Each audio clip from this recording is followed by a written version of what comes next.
Hai hai hai, sebelum menonton alangkah baiknya untuk menekan tombol subscribe dan lonceng terlebih dahulu ya. Ayo ayo ayo, jangan lupa. Selamat menonton. Ketika Iblis Jatuh Cinta, episode 39, Salahku, karya Via Raya. Sebenarnya berat sekali bagi Iko Sagon untuk berjauhan dengan Teona.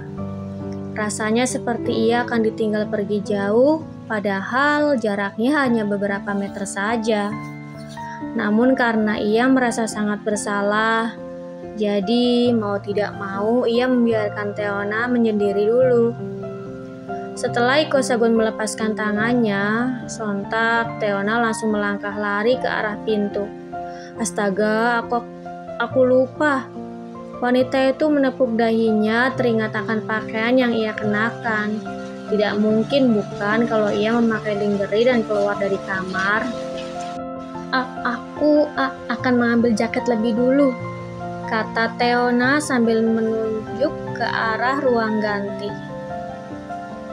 Beberapa detik kemudian, Teona langsung melesat ke ruang ganti. Ia lekas mencari jaket dan memakainya. Setelah itu, ia mengintip sejenak untuk memastikan keberadaan Iko Sagon. Ternyata, pria itu masih di tempat semula, melamun seperti orang yang tidak memiliki semangat hidup. Kabur, batin Teona sambil berlari dari ruang ganti menuju pintu dan keluar. Wanita itu menyandarkan tubuhnya sejenak pada daun pintu sambil mengusap bagian tubuh depannya. Kemudian ia bergegas masuk ke kamar sebelah dan mengunci pintu. Sampai di kamar, Teona berjalan perlahan ke arah tempat tidur. Ia duduk di tepi ranjang sambil mengusap lembut lehernya dan tiba-tiba teringat akan kata-kata menyakitkan yang Iko Sagon lontarkan tadi. Air matanya mengalir deras, tetapi ia bergegas menyekanya. Bukankah kau sudah sering mendapat kata-kata kejam seperti ini? Bahkan sejak pertama kali kau menikah. Jadi bertahanlah sebentar lagi. Batin Teona berusaha menguatkan dirinya sendiri. Wanita itu membaringkan tubuhnya dan menyembunyikan tubuhnya di dalam selimut. Malam ini terasa sangat melelahkan, bukan? Maka tidurlah. Kemudian Teona memejamkan matanya perlahan dan lama-kelamaan mulai tertidur. Sementara di kamar sebelah, Iko Sagon sedang berjalan mondar-mandir kebingungan. Ia menatap ranjang yang kosong dengan gusar. Rasanya ada yang kurang karena Teona tidak berada di sana. Ia sudah terbiasa tidur dengan memeluk istrinya dan tiba-tiba malam ini ia harus tidur sendiri. Beberapa menit kemudian, Iko Sagon mulai gusar. Ia merasa waktu berjalan sangat lambat. 1 menit berlalu terasa seperti 1 jam. Perbedaannya sangat jauh, bukan? Kenapa rasanya sangat tidak nyaman berjauhan dengan Theo? Padahal jaraknya hanya beberapa langkah saja. Tanya Iko Sagon pada dirinya sendiri. Pria itu beranjak duduk di tepi ranjang dan membaringkan tubuhnya. Menatap langit-langit kamar sejenak sebelum akhirnya merubah posisinya. Salahku tidak bisa sabar sampai besok pagi. Semua ini gara-gara si serigala menyebalkan itu. Kalau bukan karena dia, mungkin aku sedang memeluk Theo saat ini.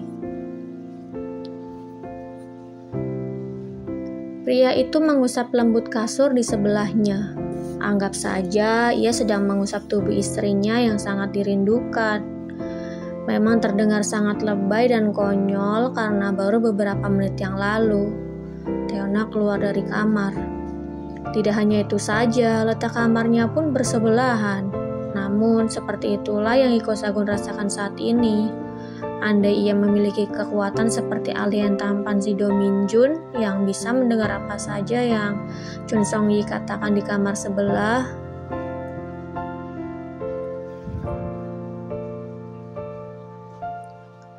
mungkin ia bisa mendengar apa saja yang sedang Teona katakan saat ini. Bahkan ia bisa mendengar suara hela nafasnya.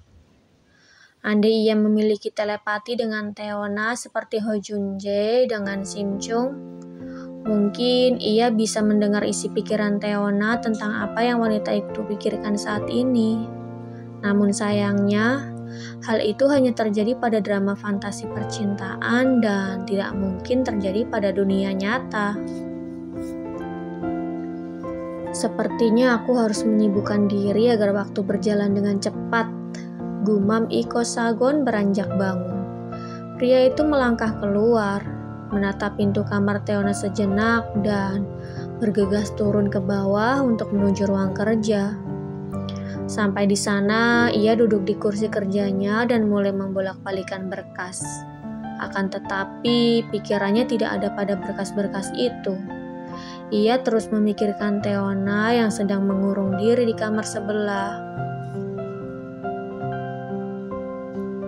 Tidak bisa, aku tidak boleh berada di sini.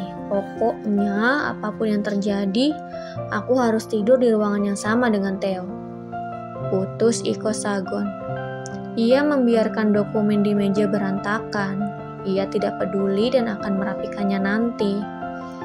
Yang paling penting sekarang, ia harus pergi menemui Teona. Apa aku masuk ke dalam kamar sebelah saja? Tapi Theo butuh waktu sendiri. Kalau aku ke sana dan Theo marah bagaimana? Iko Sagon menyentuh dagunya dan mengusapnya perlahan sambil berpikir. Baiklah, aku akan ke sana setelah Theo tidur dan sebelum Theo bangun. Putusnya. Dengan langkah yang terburu-buru, ia keluar dari ruang kerja. Kemudian ia berlari dan hampir saja ia terjatuh di tangga karena terpeleset. Astaga Tuhan, kenapa pintunya dikunci? Apa Theo tahu kalau aku akan datang ke sini? Iko Sagon menyugar rambutnya ke belakang.